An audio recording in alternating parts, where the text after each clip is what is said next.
असल में हुआ कुछ यूं कि मुझे कुछ अर्सा पहले से अंदाजा हो रहा था कि जिस तरह बाकी सहाफ़ियों को टारगेट किया हुआ है और वो तमाम सहाफ़ी जो हक और सच की आवाज़ बनते हैं, जो डट के खड़े हैं और झुकने के लिए तैयार नहीं है, उनको अपने सच की कुछ ना कुछ कीमत तो चुकानी पड़ रही है। तो एक तो आपको पता ही है कि जिस तरह से नौकरियां छीनी गई हमारी और हमें घर पर बिठाया गया, तो ये तो था ही, लेकिन मजीद अभी रियासत का दिल जो है वो तसल्ली नहीं उसकी हुई और उन्होंने सोचा कि नहीं, मजीद इनको तंग किया जाए और ख़ासतौर पर फाइनेंशली इतना स्क्रू कर दो कि ये लोग चुप होने पर मजबूर हो जाएं या हमारी जो तनकीद है उसका रुख बदल के तारीफ में बदल दें। तो बेसिकली ये झुकाने के टैक्टिक्स हैं और ये कोई नए नहीं हैं, ये हमने बहुत देखे हैं पहले भी, अब हम खुद इसका शिकार हो रहे हैं। तो ये उसी तरह की एक और कहानी है। तो आज बस मुझे इत्तेफाक से पता चला कि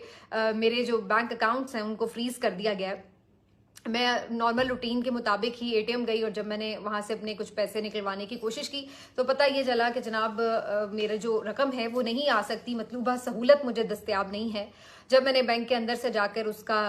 सारा मामला पूछा कि क्या वजह है, तो फिर उनके इल्म में जो कुछ था उन्होंने फिर मुझे बताया कि जनाब जो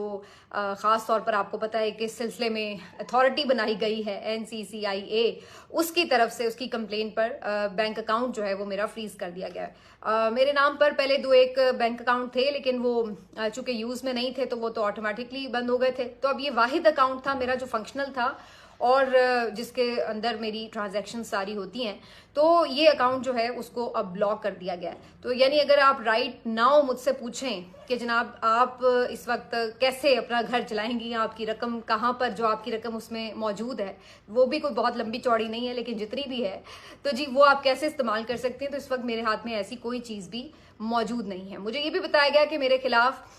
किसी केस के हवाले से कोई 7-8 शिकायतें दर्ज हैं। पता नहीं वो FIRs उनको मैं कहूँ या शिकायत कहूँ, क्योंकि मेरे पास अगर कोई नोटिस आता तो मुझे पता होता कि मेरे ऊपर इल्ज़ामात क्या हैं, मुझे पता होता कि मैंने आखिर कौन सा गुनाह अजीम कर दिया है, मैं कितनी बड़ी कोई मुजरिम बन चुकी हूँ बैठे बिठाए, कुछ पता होता। लेकिन चूंकि मुल्क में कोई आइन और कानून तो एग्जिस्ट करता नहीं है, तो बगैर किसी को आप नोटिस किए, समन किए, किस तरह से इतना बड़ा स्टेप ले सकते हैं, ये अब हम इसके ऊपर बिल्कुल मेरा ख्याल है कि मजीद वजाहत की भी ज़रूरत नहीं है। आपको अच्छी तरह से समझ है कि मुल्क में जब आइन और कानून ना रहे तो फिर ऐसी ही सूरत हाल बनती है, मर्जी का लॉ होता है और फिर जिसको दिल करता है आप अताब का शिकार बनाते हैं। तो ऐसी ही सूरत हाल हुई। मैं पिछले तकरीबन 1 साल से अक्टूबर में, लास्ट अक्टूबर में मेरी नौकरी गई थी। 1 साल से मैं घर पर हूँ और इस सारे पीरियड के दौरान मुझे कोई नोटिस किसी इदारे की तरफ से नहीं आया कि मेरे ऊपर कोई FIR है या कोई कंप्लेन है या किसी इंक्वायरी का मुझे हिस्सा बनना है। तो मुझे इस हवाले से कभी कोई नोटिस मौसूल नहीं हुआ। इसके अलावा मैंने अगर कहीं पे एक आध जगह पे कोई कोशिश भी हुई कि कोई और नौकरी हो, तो वो भी मुझे ये बता दिया गया इनिशियल बातचीत के बाद कि जनाब आपके हवाले से क्लियरेंस नहीं मिलती, तो इस वजह से अभी आपके लिए मामला जो है रुकावट का शिकार है, हम चाहते हुए भी आपको चैनल में नहीं रख सकते। तो इस तरह इन्होंने ये दरवाजे बंद किए हैं। और उसके बाद जो यूट्यूब इनकम है वो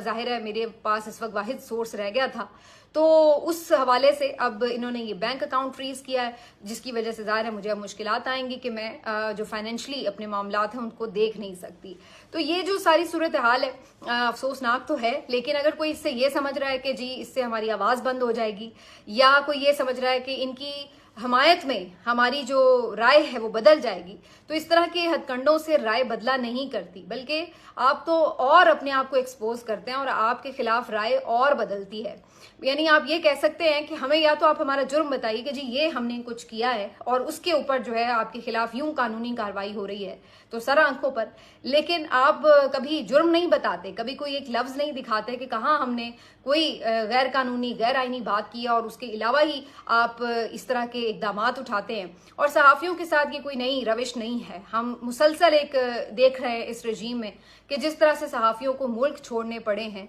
सहाफ़ी अगवा हुए हैं, गिरफ्तार हुए हैं, सहाफ़ियों के अकाउंट्स फ्रीज हुए हैं, उनकी नौकरियां गई हैं, तो ये उसी सिलसिले की एक कड़ी है। मुझे अफसोस इस बात का है कि मेरे साथ बहुत से लोग, बहुत अच्छी और बड़ी आवाज़ें हैं जो कि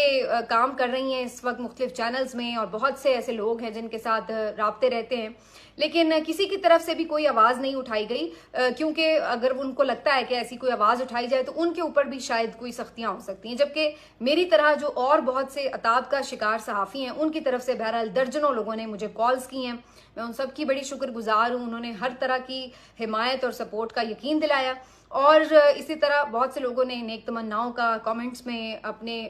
जो भी उनके तशवीश थी उसका इजहार किया। तो मैं आप सबकी बहुत शुक्रगुजार हूँ। काश मैं सबको फर्दन फर्दन इसका जवाब भी दे पाती, लेकिन जाहिर है कि सबके लिए सबको जवाब देना खासा मुश्किल हो जाता है। तो बहरहाल कोई बात नहीं, ये वक्त भी गुजर जाएगा। ये एक मुख्तसर सा टाइम है, और अगर अब ये थोड़ा बल्कि तवील भी हो रहा है तो अल्लाह ताला इसके लिए आपको हिम्मत भी खुद देता है, और उसके लिए उससे गुजरने के असबाब भी खुद फ्राहम करता है। तो मुझे उसकी ज़ात पर भरोसा है, क्योंकि राज़िक सिर्फ अल्लाह की ज़ात है और कोई इंसान राज़िक नहीं हो सकता किसी का।